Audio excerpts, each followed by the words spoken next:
3 years ago, my husband told the world I was insane.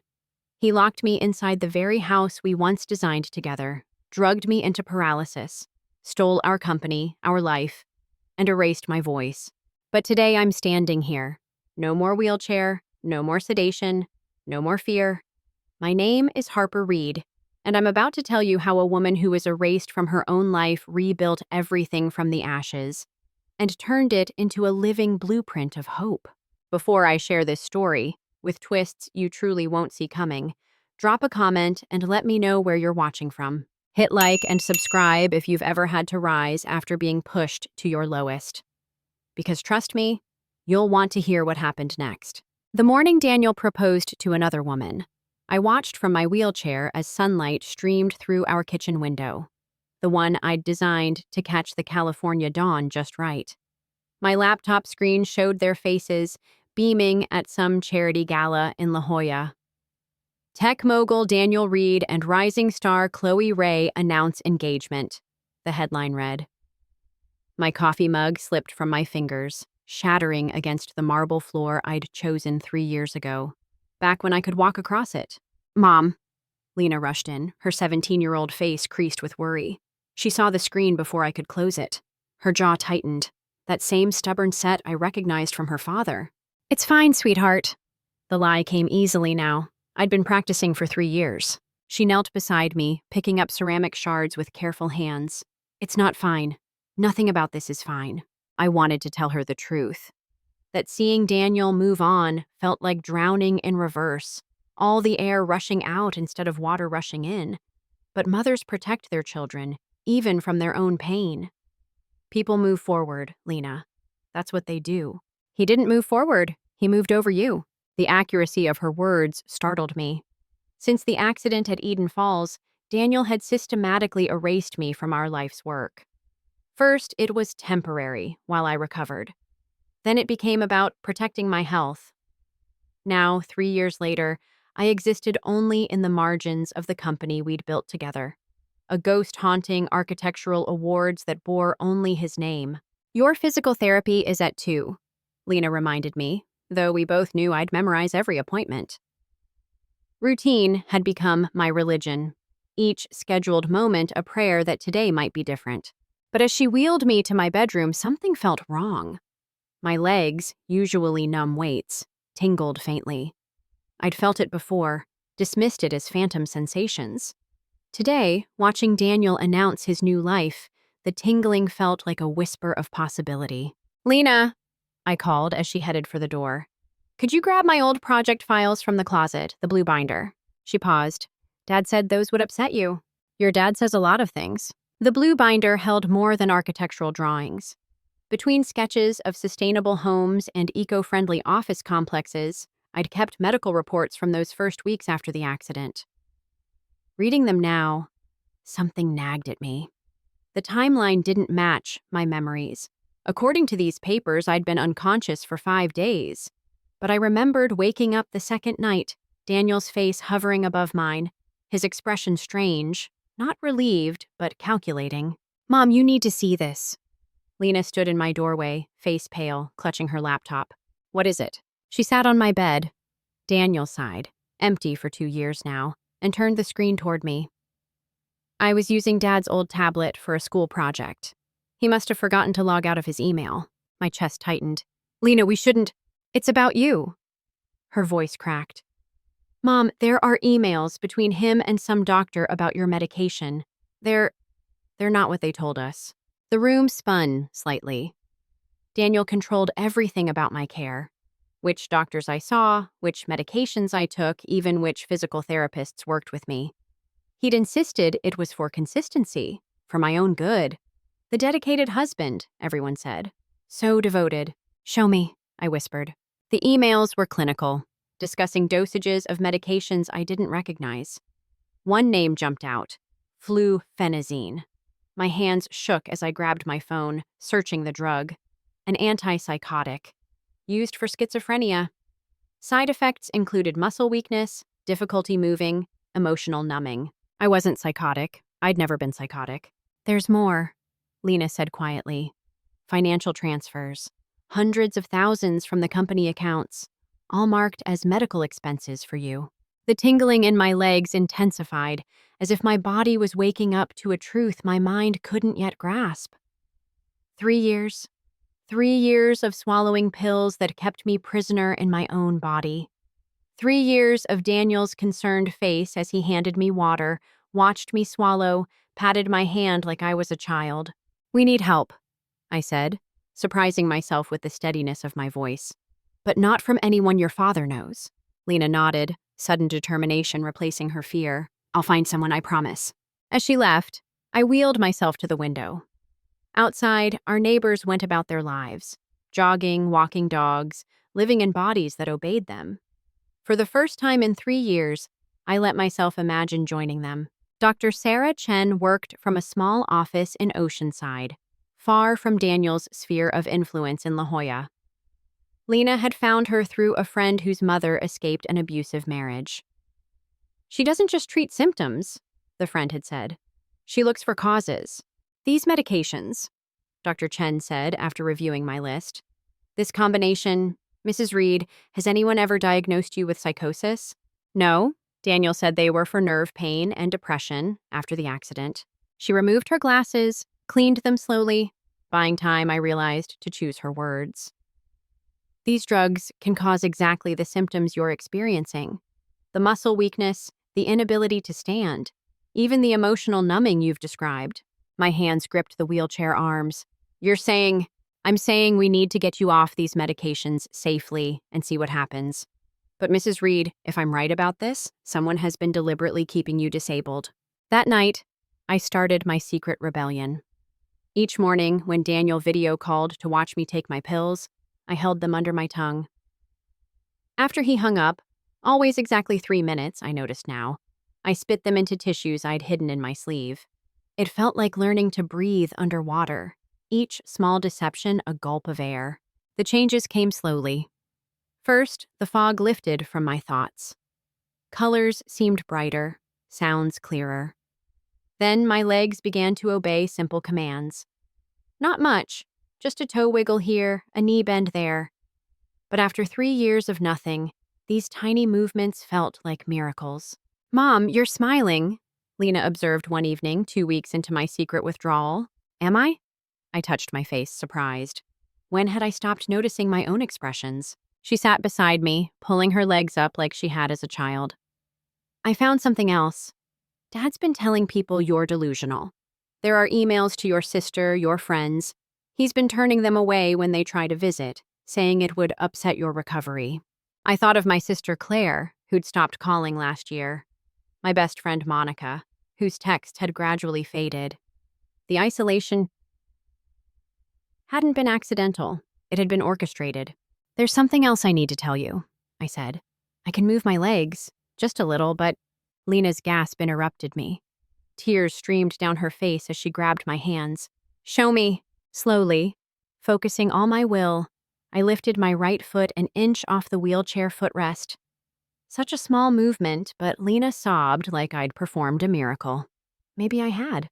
"We're getting you back," she whispered fiercely. "All of you." The USB drive was hidden inside my old copy of Architecture of Happiness, a book Daniel had given me for our anniversary, back when we still believed in building beautiful things together. I'd almost forgotten about it, this small backup of everything important from before the accident. But as I grew stronger, memories sharpened like photographs developing in solution. "Lena, can you help me with something?" I called one afternoon while she did homework. She appeared immediately. These days, she hovered like a protective spirit. "What do you need?" "That book, third shelf, inside the dust jacket." Her fingers found the drive, no bigger than a lipstick. "What's on it?" "I'm not sure anymore.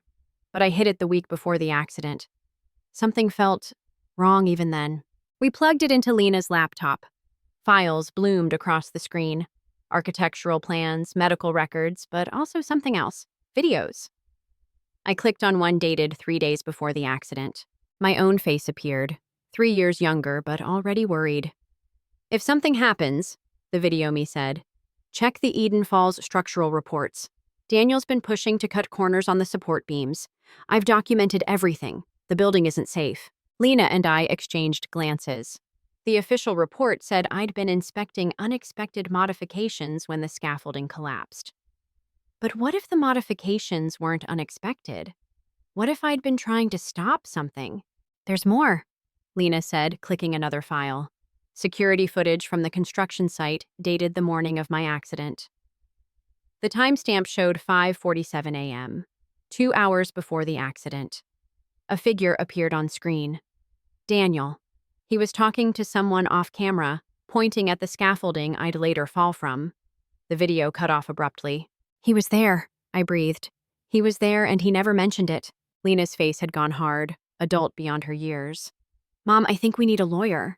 That's how we found Mara Wells, a fierce woman who'd built her practice on cases others wouldn't touch. She specialized in medical manipulation and financial abuse within families. The wealthy ones are often the worst, she'd said during our first secret meeting. They have resources to make their lies look like truth. As Mara reviewed our evidence, her expression grew increasingly grim. Harper, this man hasn't just been controlling your medical care. He's been systematically erasing you. Look here. She showed me corporate documents. He's transferred all your joint assets to his name, claiming power of attorney due to your mental incapacity. Can he do that? Not legally, but he's created an elaborate paper trail suggesting you're incompetent. Medical opinions from doctors on his payroll, witnesses to episodes that never happened. He's built a careful case that you're delusional, possibly dangerous to yourself. I thought of all the times Daniel had spoken for me at appointments, the way doctors directed their questions to him instead of me.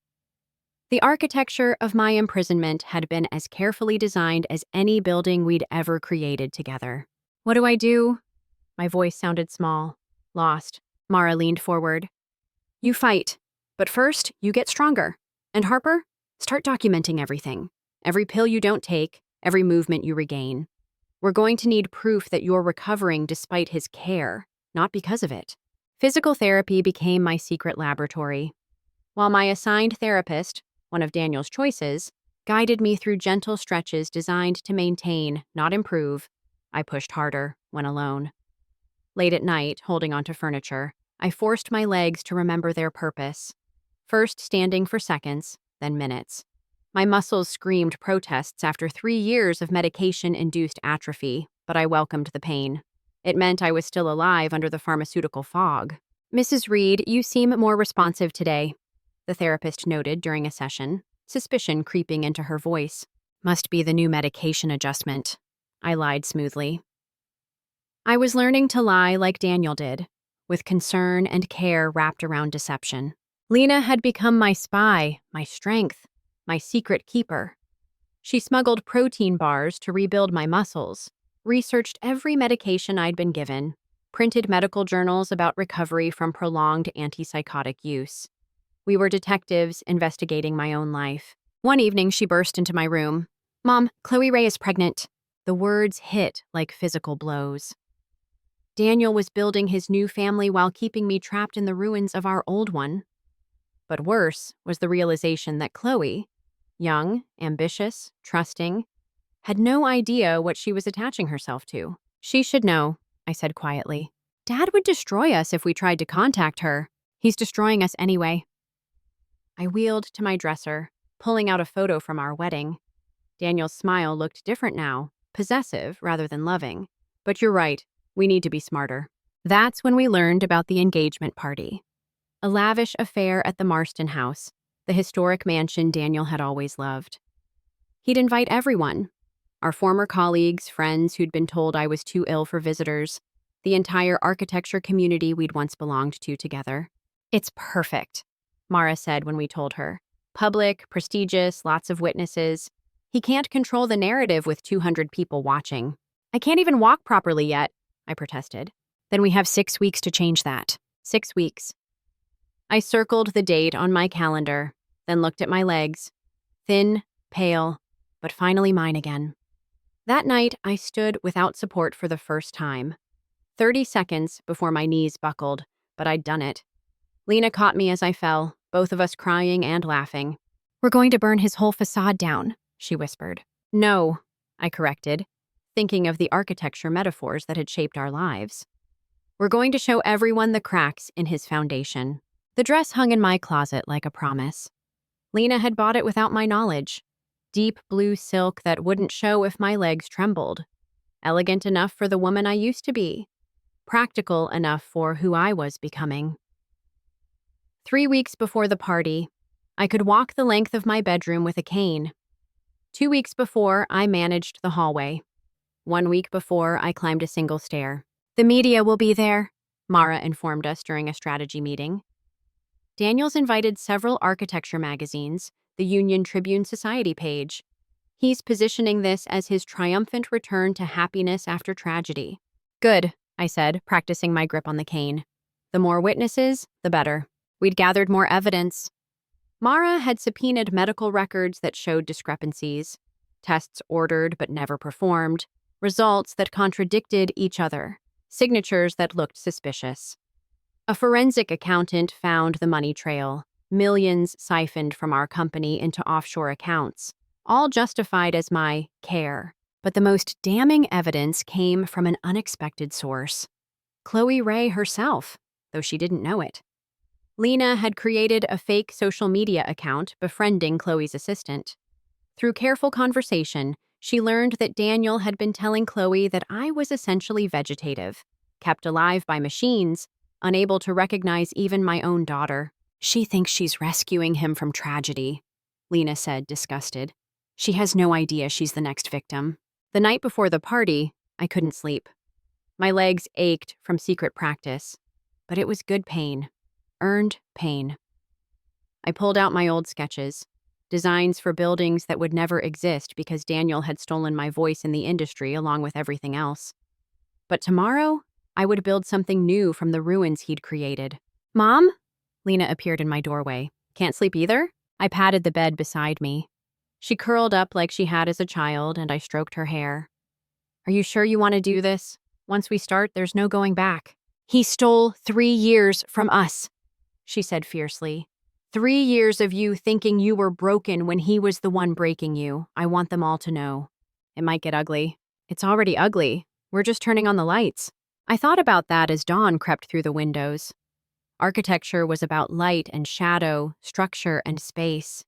Daniel had built a prison of shadows around me, but tomorrow I would step into the light. The Marston house glowed against the La Jolla twilight. I sat in the car, watching guests arrive in their evening finery, my hands steady on the cane. Lena had done my makeup, subtle but present, erasing 3 years of pharmaceutical pallor. In the mirror, I almost recognized myself. The USB is loaded with everything, Mara confirmed. When Daniel starts his presentation about Eden Falls, the truth will override it. Security footage, emails, financial records, everything. And if he tries to stop it, that's why I brought backup. She gestured to a young man with a camera. Independent journalist, very interested in stories about medical abuse and wealthy families. He's already inside. Lena helped me from the car. The valet's eyes widened. Everyone here knew who I was or who I'd been. Whispers rippled through the arriving guests. Harper Reed, walking. Here. Steady, Lena murmured. Let them look. The grand staircase loomed before us. I'd climbed it once before, years ago, at another party where Daniel and I had announced the Eden Falls project. Now I climbed it again, each step a small victory. Guests parted like water, staring, whispering. Some looked pleased, others shocked. A few appeared calculating, already reconsidering their allegiances. Inside, the ballroom sparkled with Daniel's version of success. Photos of his projects lined the walls. All our projects. But my name had been carefully edited out. A massive screen showed architectural renderings for future developments. And there, at the center of it all, stood Daniel in his perfect tuxedo, Chloe radiant beside him in white. He saw me and froze. Just for a moment, his mask slipped, revealing something ugly underneath. Then the concerned husband appeared. Harper? My God, what are you doing here? You should be resting. I've rested enough. My voice carried across the suddenly quiet room. 3 years of rest, wouldn't you say? He started toward me, but Lena stepped between us. Don't touch her. Lena, your mother is confused. No, I raised my cane, not threateningly, just enough to make him stop. I'm clearer than I've been in years. Funny how that happens when you stop taking antipsychotics you never needed. Gasps rippled through the crowd. Chloe's face went white. Daniel, what is she talking about? She's ill, he said smoothly, addressing the room now. The accident caused significant trauma. She has delusions. The only delusion, I interrupted, was trusting you. Mara appeared at my elbow.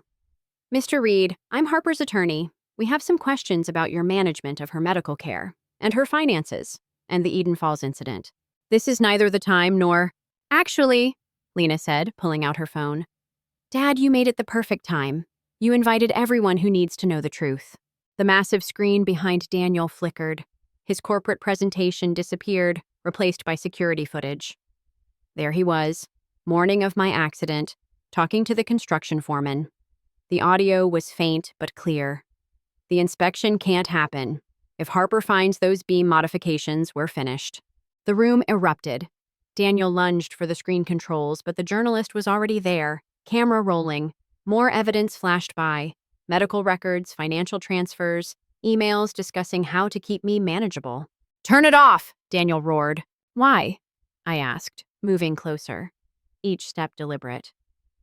Afraid of the truth? You've been keeping me sedated for 3 years. 3 years of medications that paralyzed me while you stole our company, our money, our life. Chloe stumbled backward, hand over her mouth. Daniel, tell me this isn't true. But his face said everything. The mask was gone now, replaced by cornered animal rage. You don't understand. She was going to ruin everything. The modifications would have saved millions. The modifications would have killed people when the building collapsed, I said clearly. That's why I was there that morning, to stop you, but you stopped me first. Security moved in as Daniel tried to run. The journalist captured it all. The desperate escape attempt, the perfect facade crumbling. Chloe collapsed into a chair, sobbing. Despite everything, I felt sorry for her. She was just another person Daniel had deceived. As police led Daniel away, I stood in the center of the room I'd been erased from, surrounded by people who'd been told I was insane. My legs shook, but I remained standing. My name is Harper Sullivan Reed, I said to the room, to the cameras, to myself. I'm an architect, and I'm taking my life back. The aftermath came in waves. First, the legal tsunami. Daniel charged with fraud, medical abuse, attempted murder through negligence. The trial would take months, Mara warned, but the evidence was overwhelming. His carefully constructed lies collapsed like the building he'd tried to compromise. Chloe lost the baby. I visited her in the hospital despite Lena's protests. She looked broken, aged years and days. I'm sorry, she whispered. I didn't know. How could you? He was very good at creating reality. He told me that you couldn't even speak anymore, that seeing Lena was too much for you. I sat carefully in the visitor's chair, my legs still rebuilding strength. Can I give you some advice? Don't blame yourself for believing a brilliant liar, but learn from it. Question everything. Trust but verify, and never let anyone speak for you. She nodded, tears sliding silently. Later, she would testify against Daniel, her evidence crucial in proving his pattern of deception. The company board voted unanimously to restore my position. I returned to find my office exactly as Daniel had left it, which is to say completely erased of my presence. But that was fine.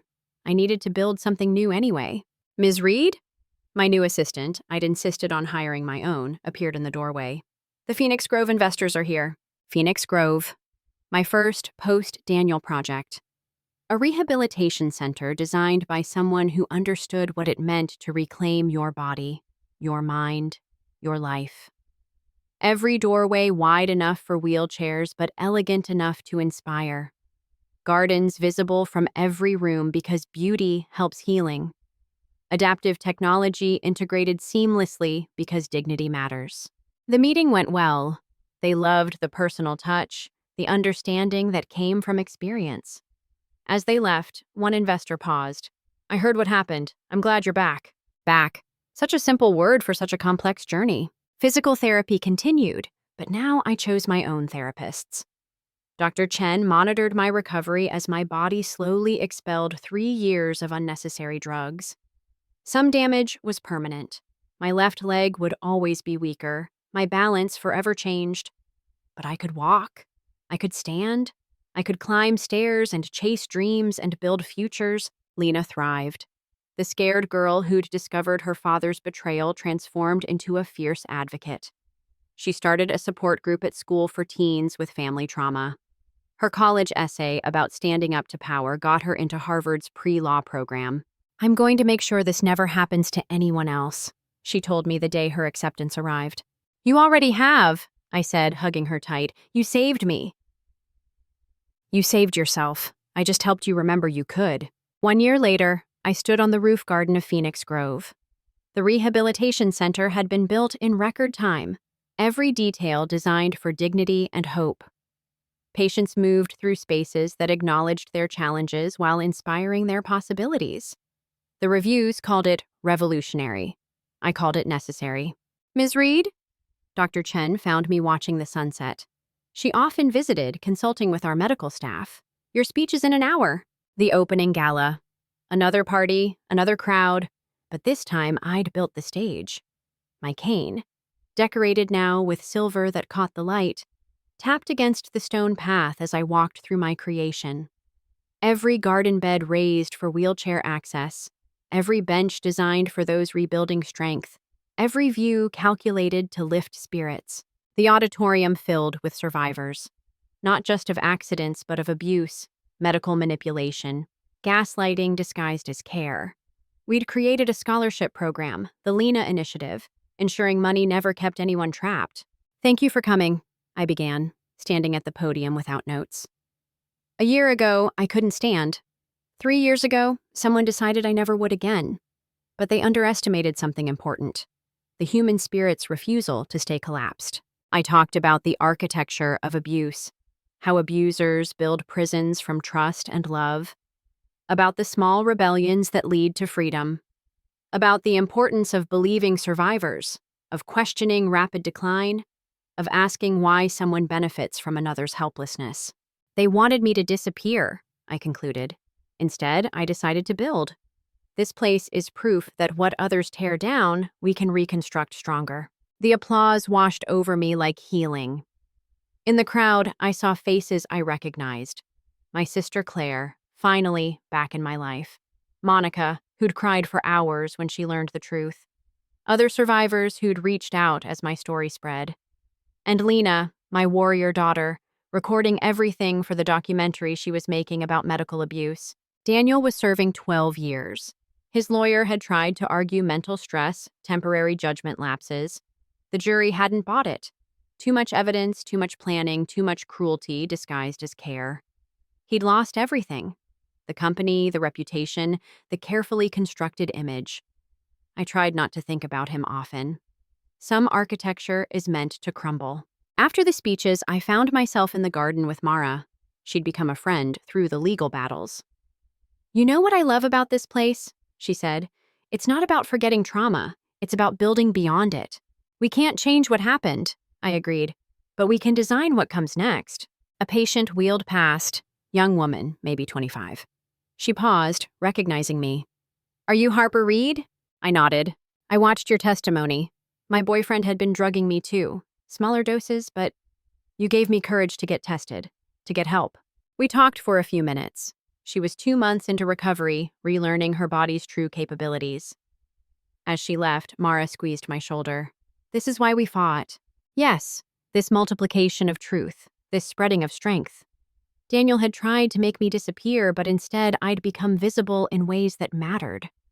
My story wasn't unique. That was the horrible truth. But my platform could help others escape their own carefully designed prisons. Spring arrived with architectural awards I never thought I'd receive again. Phoenix Grove won Sustainable Design honors.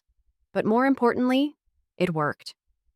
Patients arrived broken and left rebuilding. The garden floors bloomed with plants chosen for sensory therapy. The water features masked difficult conversations while providing peaceful focal points. Every detail served both beauty and purpose. "Mom, look at this!" Lena called from my home office. She was visiting from Harvard, full of stories about constitutional law and civil rights. On her laptop, a message glowed. The American Institute of Architects wanted me to keynote their annual conference. The theme, Rebuilding After Destruction.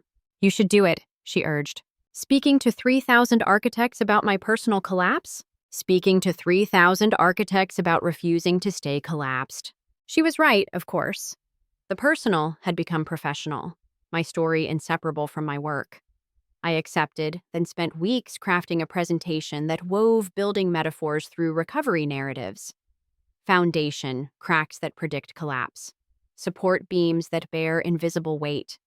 The difference between restoration and complete reconstruction. The conference hall in Chicago felt massive, but I'd learned to make large spaces intimate. I started with Eden Falls, the project that broke me and freed me simultaneously. Showed the original designs, Daniel's dangerous modifications, the physics of why it would have failed. Then pivoted to human architecture, how we build ourselves, and what happens when someone deliberately weakens our structures. Recovery isn't returning to original blueprints, I explained. It's designing new ones that incorporate the scars. The presentation showed Phoenix Grove, but also my own journey. Videos Lena had taken of my first steps, brain scans showing medication damage, financial records exposing systematic theft. Academic analysis wrapped around raw truth. Questions came thoughtfully. How do we recognize abuse disguised as help? What signs suggest medical manipulation?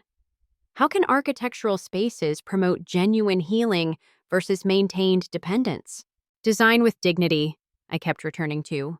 Whether buildings or lives assume strength even while accommodating weakness. Afterwards, a young architect approached nervously.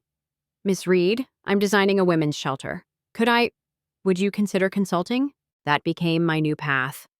Consulting on spaces for vulnerable populations, shelters, rehabilitation centers, transition housing. Buildings that protected while empowering, that acknowledged trauma while refusing to let it define the inhabitants. Daniel tried to appeal his sentence. The request was denied. Chloe had moved to Portland, started over in a small firm. She sent a letter once thanking me for visiting her in the hospital, for showing her victims could become victors. I wished her well and meant it. My legs grew stronger monthly. Not perfect, I'd never run marathons or climb mountains. But I could walk my buildings, stand through presentations, dance at Lena's graduation. The cane became an occasional accessory rather than constant necessity. You know what I realized? I told Dr. Chen during a checkup. He made me disappear, but I was the one who decided to reappear. She smiled. And you brought others with you. The call came on a Tuesday. Ms. Reed, this is Georgetown University. We'd like to offer you a visiting professorship. Teaching sustainable architecture with emphasis on accessible design. I sat in my Phoenix Grove office, watching patients navigate the gardens below. 3 years of teaching felt right. Time to pass on what I'd learned about building and rebuilding. Lena would be in law school nearby. We could have dinners, create new memories to overlay the dark ones. I accept, I heard myself say. That evening, I walked through the center one last time as director. My replacement, Dr. Jamie Chen, Sarah's protege, would maintain the vision while adding her own innovations. The foundation was strong enough to support growth. You'll visit? Jamie asked. Try to keep me away. Lena helped me pack. We donated the wheelchair to Phoenix Grove. Someone else needed it now. Kept the cane collection, symbols of progress. Threw away 3 years of medical files, keeping only what lawyers required. Some architecture needs demolition. You sure about this? Lena asked, taping boxes. About teaching? Yes. About moving forward? Absolutely. She hugged me suddenly, tightly. I'm proud of you. Funny, I was thinking the same about you. Washington welcomed us with cherry blossoms. My university apartment overlooked the Potomac.